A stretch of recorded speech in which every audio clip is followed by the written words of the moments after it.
to Bowlin' with Nolan, a podcast all about Invincible on Prime Video. I'm Alex. I'm Justin. What? I'm Pete. Yeah, the name of our podcast. I think it's Bowlin' with Bowlin' Nolan. Bowlin' with Nolan, right? That's yeah. what I just said. Definitely. No, I thought it was hitting the mark. Oh, yeah. No, actually, I think it's Podvincible. That's the name of the podcast. We're going to be talking about Season 1, Episode 2, Here Goes Nothing. Now, requisite spoiler warning here. If you haven't watched the episode on Prime Video already, go watch it, check it out, because we're going to just talk about broad strokes and then our favorite moments, some of the big things that happen, and of course, all the comic book Easter eggs and other things going on here. Now, going into the second episode, we are picking up on the cliffhanger from the first episode where the Guardians of the Globe were killed by Omni-Man. Big surprise if you knew nothing about Invincible, but also big surprise if you knew something about the comic book, because it comes much earlier than it does in the comic book. It's much more blatant, so there's a lot more suspicion going on about Nolan in this episode. It's very blatant is one way of saying it, for sure. Not a lot of subtext there. Like, I saw what was happening. I got it. Well, it's surprising. I mean, just to break into this broad recap that I was doing, but it's surprising from the comic book perspective, because when you read those issues, even after he kills the Guardians of the Globe at about issue 6 or 7, as a reader, you still have this doubt of, well, why did he do that, though? Yeah. He seems like a nice guy. Maybe they're the bad guys. Yeah, exactly. And it's very clear later on that, no, we won't ruin all of the surprises and things going on. But here, he's much more suspicious, much more dastardly. We get Cold this thing as over ice. Over the course of the episode, we get these really fun attacks from a group of aliens that popped up throughout the run of the comic book. Justin, they're called the Flaxans, is that right? Flaxans, I believe, yes. Flaxans. Yep. And they age very quickly, so we get to see them attack the teen team, which is Adam, Eve, Duplicate, Rex, Plode, and Robot, which Invincible kind of teams up with over the course of the episode. We get to see them attack 3 times. The third time, Omni-Man heads to their dimension and rips it apart. And I don't remember the exact phrase he says at the end.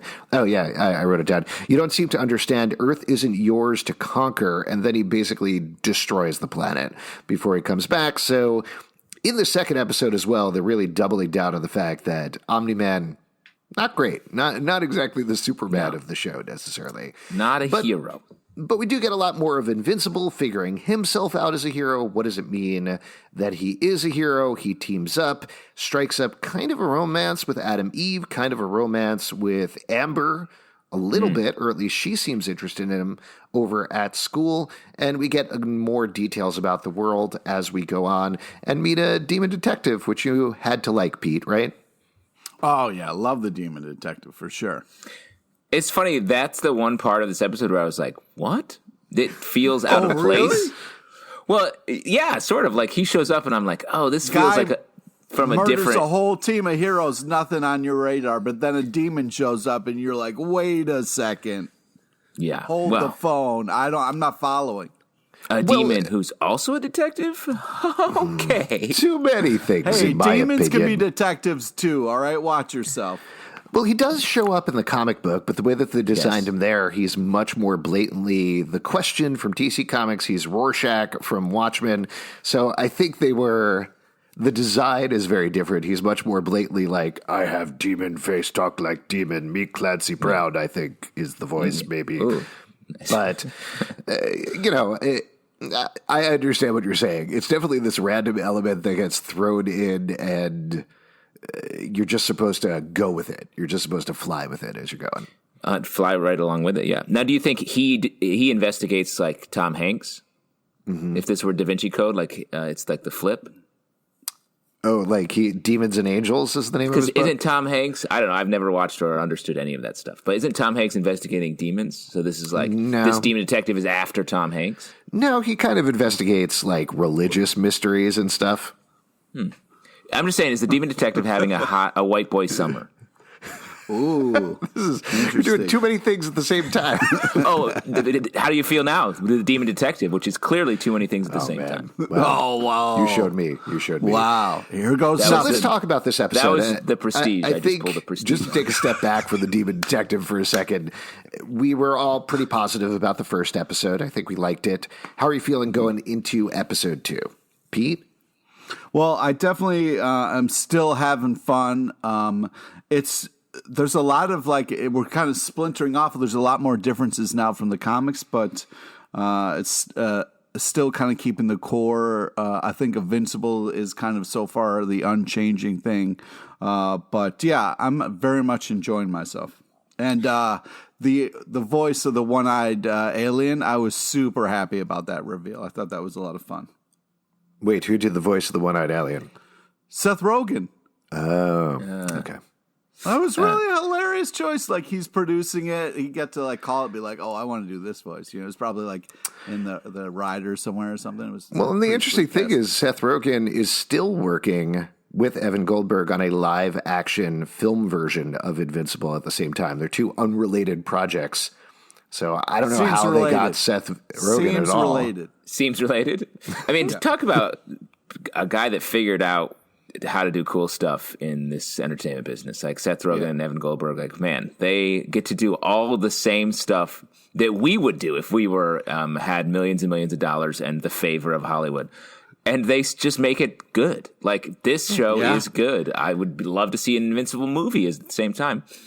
And what I think is so great about the show is every show should be a comic book first, let it boil in the creator's brain for more than a decade, and then write the episode, because what Kirkman does and what their team does is it's meticulous. Like, the way that the Flaxans come in here, they're an instant supervillain for Invincible because of the time difference. So this guy comes back with, even though Invincible has just started being a hero, he's got a guy that spends his entire life trying to kill him in this other dimension, comes through, and then they flip it again where because the Flaxans had all this time to figure out how to beat the teen team, it leaves Invincible on his own to have to fight them at the very end, and then saved by his dad. It's just really smartly setting up these pieces in a way that, I don't think you do unless you've been really thinking about these characters for years.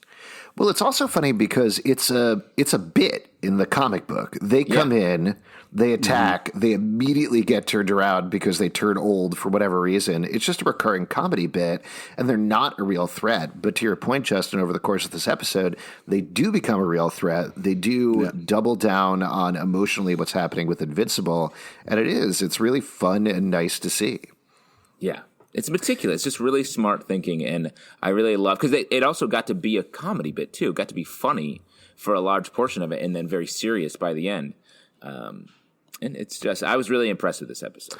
Speaking of running bits, let's talk about the beginning of the episode, because the first episode started with this very weird conversation between two White House guards, which we follow up on this episode with one of those White House guards bonding with his son, going on the trip that they were talking about in the first episode.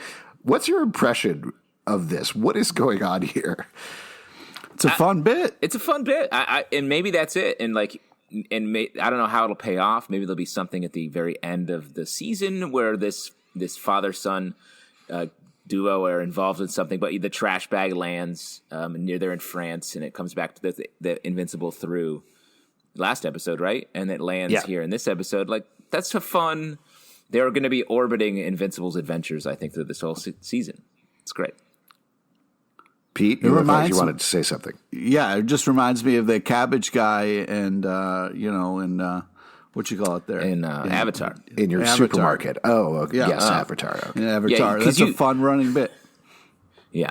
But you were pretty close with your Cabbage guy at your local supermarket as well, Pete, right? Oh, very close. Very close. Yeah. Pete walks in and he's like, "Hey, you got any red today?" Yeah. And he goes, "For you, Pete, come on. Of course I got the red."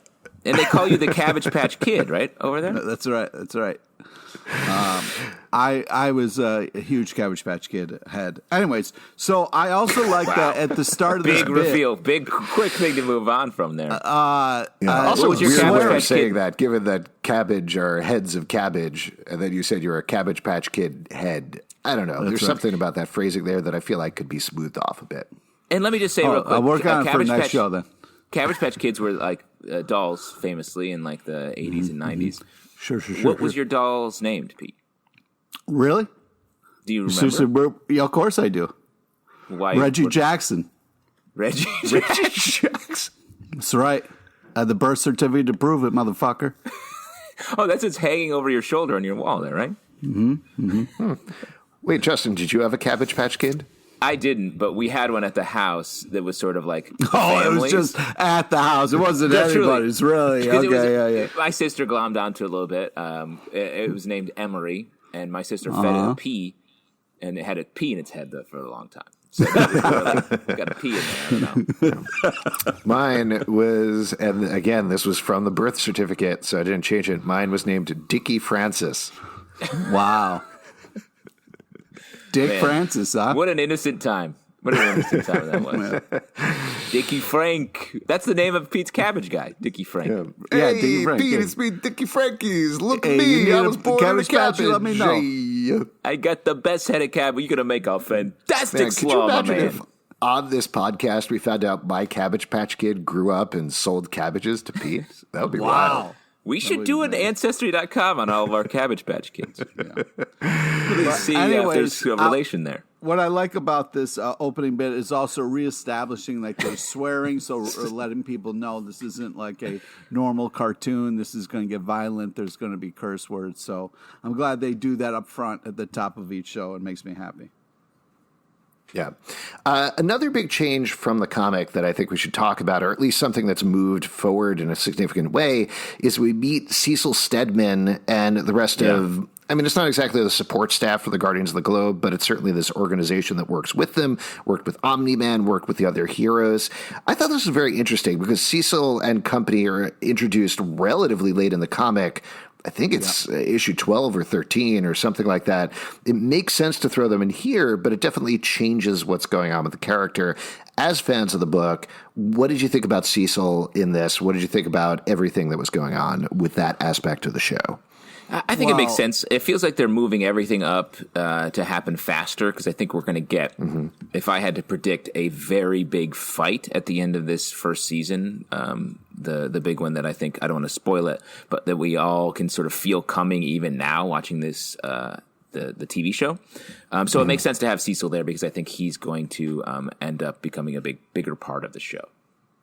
Also, I'm a little surprised that, when a demon detective shows up and then you fight to clear the room so that detective can do its thing, and then it tells you what it found, you're going to dismiss it so easily. I felt like that was a little weird on Cecil's part, but otherwise I thought it was a solid intro. I liked how they did it in this version. Yeah. What about the teen team? Because we get to meet them this episode as well significantly. The voice cast is super fun. You got Jason Mantzoukas. Yeah, Jason Mantzoukas as Rex Plode. It is funny to hear him as Rex Plode because his voice is just it stands out so much. Yeah. Well, one thing actually that I wanted to point out about that, and I don't remember whether we talked about this on the last podcast, but when I was talking to Robert Kirkman, I talked to him about the casting for the show, which I thought was interesting. Certainly, the initial comic was not very diverse. It wasn't. It was very white. Yeah. It was very straight. There's a couple of jokes that are super clunkers now. And he owned up to it when I talked to him about it. And he said, yeah, I mean, we were a couple of white guys in our 20s who were creating a comic book for Image Comics. That's what happens. So looking back on it now, we needed to revisit that, and we did need to change that and be more progressive about it. So they started with diversifying the cast and tried to match the actors to what they were doing with the parts. So, for example, Jason Mantzoukas is a part that was, I believe, initially a Caucasian part, and they changed that for the show, found the right actor for it, vice versa. The best example, I think, is Amber, who is white and blonde in the comic books, and here she's played by Zazie Beetz. They started saying, no, we're going to make Amber African-American. They designed the character, tweaked it a little when Zazie Beetz came on board to make it look a little bit more like her, but that actually started behind the scenes before they even started casting things, which I thought is a cool little detail. Yeah, it's great. I mean, it's good to just come forward when you're like, we did a bad job here. Let's do better now, and then do it. Yeah, and honestly, it's so much better. Like having all these characters across the board, just from a voice perspective, is awesome. And actually, just to mention, Zachary Quinto is doing the voice of Robot, and he is an actual robot, which is very cool. That's 100%. Like, one of the few truly great robot actors. Yes. Come on, dude. He's classically trained by Robot Shakespeare. Now, Pete, you are our romance expert on not just this podcast, but every podcast that we do. How are you feeling about this burgeoning love triangle between Adam Eve, Mark Grayson, and Amber? Well, it's tough because right now you're pulling for Amber because she seems like a nice person who's maybe into Mark. And Eve in this, and correct me if I'm wrong, in the comics, she wasn't dating Mantzoukas' character. I feel like that's a new kind of thing they're adding to this. Yes, no, they were dating. Yeah. Oh, they were? Oh, okay.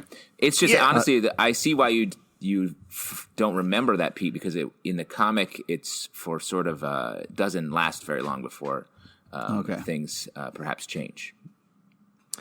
We'll see what they do here.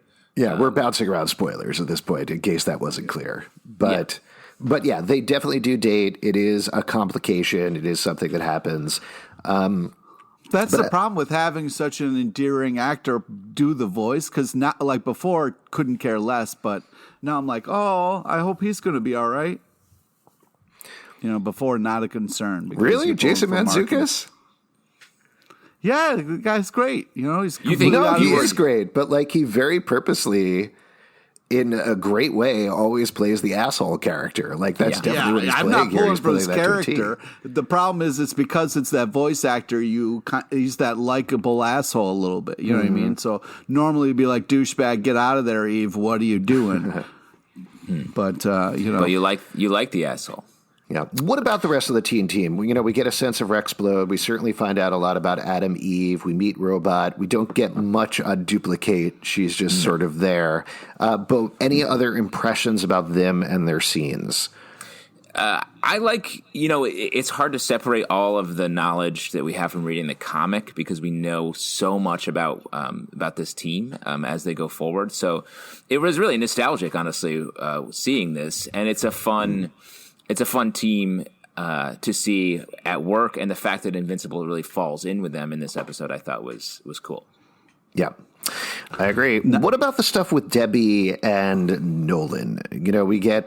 We talked about this a little bit on the last episode, but one of the things that I think the series is doing really well, particularly when you have an actress like Sandra Oh on board, is taking Debbie, giving her more stuff to work with, meatier scenes. She's not just there being the happy/depressed homemaker that she was necessarily in the early issues of the comic book. What's your take on the relationship so far and just that aspect of the show? I like the way it's played here, where she's like so concerned at the beginning of the episode when he's injured and in the hospital and doesn't know what to do. And then later when he vanishes into the other dimension, she's like, nah, he'll be home. I'm not worried about that. So like that sort of back and forth between like, being sort of the veteran wife at home in the relationship, like really is, you see both sides of it in a very specific way. Yeah, it's cool. And I agree, having that kind of actor portray that is nice because they get to kind of expand the role. And it's something that wasn't explored in the comic enough, so it's nice to kind of see it here, and I think it's done well. I'm looking forward to more. But it's also a little frustrating because Mom seems really together, like, how do you not know you're married to a psychopath? You know what I mean? What other moments do you guys want to call out? Certainly there's a lot of fun things that happen throughout the episode. Yes, Pete. The thing that bothered me was the Invincible not really taking in the Vexans. Like, it became this thing of like, in the comics it's more of a joke, but in this, like, when a villain with the scar takes one last look around before it goes into his portal, that means I'm coming back and you better be ready. Like, how are you not getting that? You know what I mean? Like, I know you're new at the superhero game, but that seems 101. Like, you got to be like, hey, we need to be ready for when they come back. They mysteriously just disintegrated, but that probably won't happen again. I was a little... I understand what you're saying, but two things there. One, Robot sets up an early warning detection system, so they are prepared there. Two, that's Invincible. We, through the comic book, and I think they're actually doing a good job of this in the show as well. Invincible is just a cool dude superhero, just kind of happy to be there and fight some stuff. Sure. He's not a detective. He's not. I'm not saying he's not a smart guy. He's not a detective. Okay, all right, but all that coolness aside, if someone with the scar does the last look around, you're just going to be like, whatever, man. He's not a big thinker. That's what I'm saying. And this is not meant as an insult. He's just a guy who's like, I'm strong. I am invincible. I can fly. Those are the things I could do. My strengths are literally strengths. So that's what I'm going to concentrate on. I'm not going to figure things out in a big way all the time. And that's the real hero of Invincible is Demon Detective. And honestly, I bet the show will change its name, and thus our podcast will change its name very soon. What I want to talk about, we didn't really touch on Podtectives. Podtectives? Podtective. That's good. Ooh, I like that. I like that. We'll workshop it.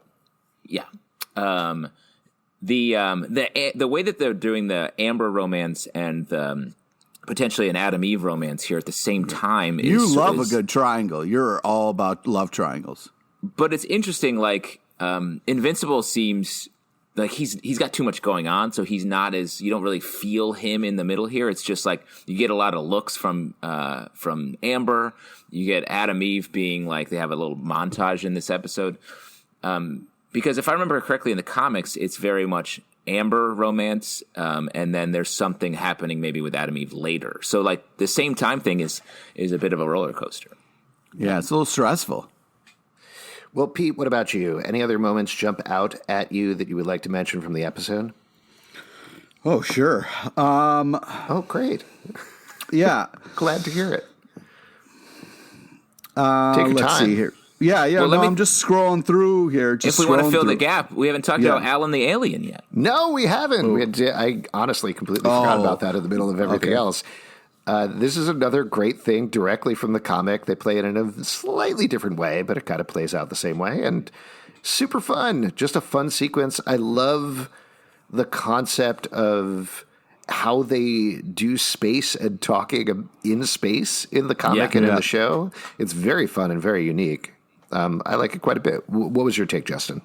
I thought it was cool as well. I mean, it's funny in the way it's played here, where it feels extra. It pushes forward the Nolan story a little bit, where he's like, "No, you go deal with this." Like he's like sort of a cold bit of a jerk about it, and I think that's a nice way of wrapping this scene up. And then just seeing Alan the Alien, he's an iconic one-eyed dude. A lot of one-eyed aliens in this episode. Well, yeah, that's the thing. Like, I really enjoyed having Seth Rogen do the voice there, and so and the ow, my eye was just such a well delivered line. It just sums up that character really well, and I like the fact that like they go from like punching to talking, and then they classic, move like, oh, I got the wrong planet. I thought that was really kind of a fun moment and kind of in the midst of all the stressfulness. Because when Omni-Man doesn't give a fuck about Maya, I don't know why everybody doesn't just jump up and be like, who are you, psycho? Like, he's just cold as ice and nobody notices because he's a dad. Like, how does that be okay?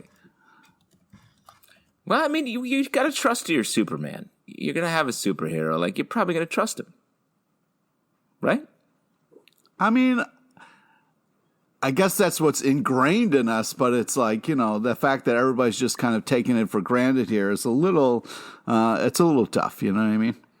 Yeah. One other thing I want to talk about real quick is the very end. Like, you mentioned it before, like there was Cecil, the demon detective, and he says the killer's in the room. And so that's putting that out there. And then in a couple scenes before that, we get Nolan lying to Cecil about what happened. And we know it's a lie. But Cecil doesn't know that. But Debbie sort of feels like maybe she notices. Did you think that? Yeah, it did feel like that, and which is making me excited because somebody's got to start catching on to the fact that he's lying left and right, and for somebody who's so strong, and so powerful, it doesn't seem like he's very good at kind of juggling all these lies or whatever.